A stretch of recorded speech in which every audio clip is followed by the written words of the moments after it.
Hey, how's it going, everybody? Josh here with Desert Gardens Homestead. It's a beautiful morning here in the Sonoran Desert, and I wanted to bring you out and show you how I go about doing my late winter cuttings. This is how I propagate a lot of my deciduous trees.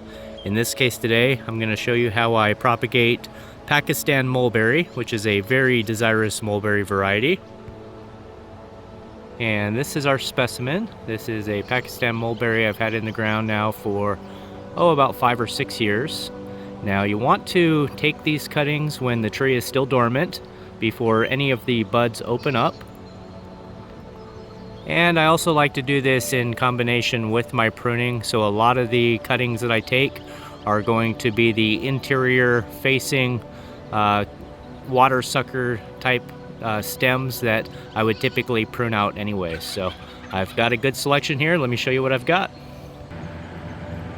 Here are my cuttings. I'm going to take these cuttings and make them about 6 inches in length. They're all typically about a pencil size in diameter, a little more, a little less, but typically right around a pencil size. And this is going to be my medium. I use washed sand, and so this sand I've had in circulation here for many years. I just continuously reuse it every year. This is just simply in some coffee containers with a little bit of a screen at the base to prevent the sand from spilling out. And so I've just more or less already wetted the sand so it's nice and pliable. And I'm going to go ahead and mark some holes in here.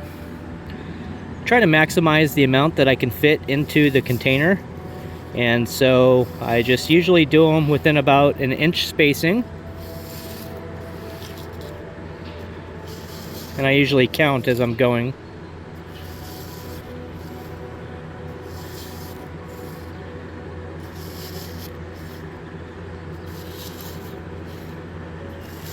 I try to put the holes to where they're kitty corner or just diagonal, so where I'm maximizing the amount of space per cutting.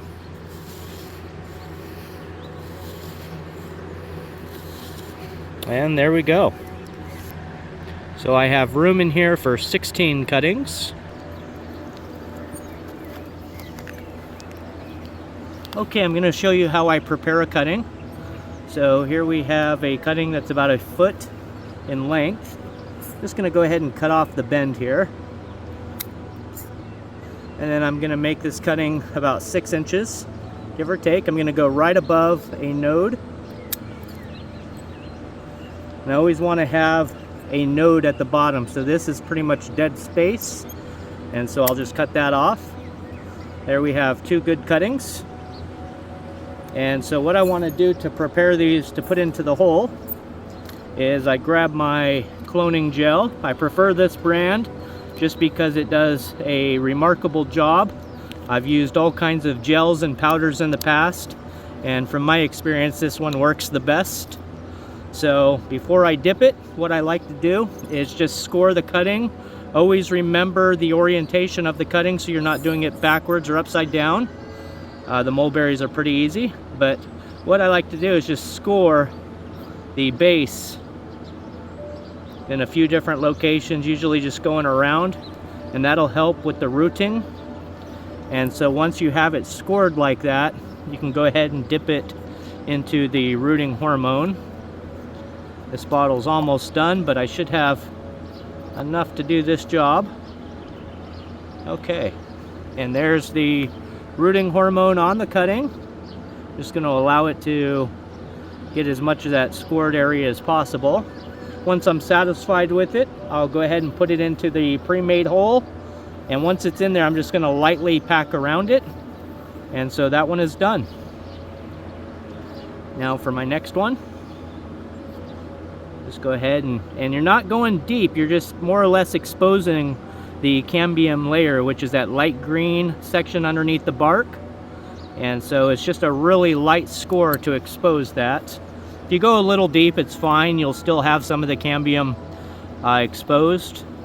But if you go lighter, then it'll be a little bit more effective. And you want to push these all the way down. You want as many nodes under the sand or soil as possible. The nodes are what are going to typically root, which are the little buds. And so that's it. There's the 2 there, and I'll just continue to go until I have all 16 of these done, and then I'll go ahead and start working on this one as well. Just make sure that you label these either with a China marker or a labeling tag so that you know exactly what it is. And that's how you go about propagating via cutting. Now's the time to do it, when everything's dormant and before the buds are opened. Let me show you some of those stuff that I've already done. All right, we're inside my greenhouse. As you can tell, I've filled it up quite a bit here. I had just expanded it last year, but it didn't take me long to actually get it completely filled up. And so all my cuttings are back here on the floor. As you can tell, I've been busy. There's some chafe fruit I'm gonna try again. Those behind it are some dwarf mulberry. I've got some Persian mulberry. I have some grape and some Barbados cherry, acerola cherry, and just some different odds and ends here from various things out in the yard. Some autumn olive, the Elaeagnus, and just various fruit trees that are typically in high demand, and ones that I know I can propagate very easily from cuttings. So probably got several hundred here. Out of this, I'll probably get probably 60 or 70% that take, and then from there I'll go ahead and pot them up, and those will be the smaller fruit trees that I'll have available for next season. So I certainly appreciate you stopping in and checking out this channel. If you have any questions on propagation via sand, by cutting, or air layer, or any propagation questions, I'd be happy to help you out. Just go ahead and leave a comment down below, and please like and share the video. I certainly appreciate that. And once again, I thank you for stopping in and checking out this channel. Thank you for stopping in and checking out this video, and hope you have a great day. God bless you all. Take care. Bye-bye.